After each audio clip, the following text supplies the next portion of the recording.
স্বৈরাচারী সরকারের কথা, পিলখানায় দেশের ঊর্ধ্বতন সেনাদের হত্যা করেছে।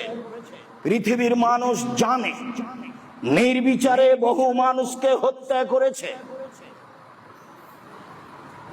ক্রস ফায়ারে বহু মানুষকে হত্যা করেছে, বহু মানুষকে গুম করে অন্যায়ভাবে নেক্কারজনক দেশের আলেম ওলামাকে জেলখানায় বন্দী করে ফাঁসি দিয়েছে।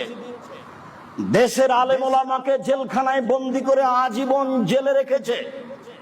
দেশের সুনামধন্য সুখ্যাতিপূর্ণ বক্তা জনাব দেলোয়ার হোসেন সাঈদ রাহিমাহুল্লাহ তার একজন, যাকে আজীবন জেলে থেকে দুনিয়া থেকে বিদায় নিতে হয়েছে।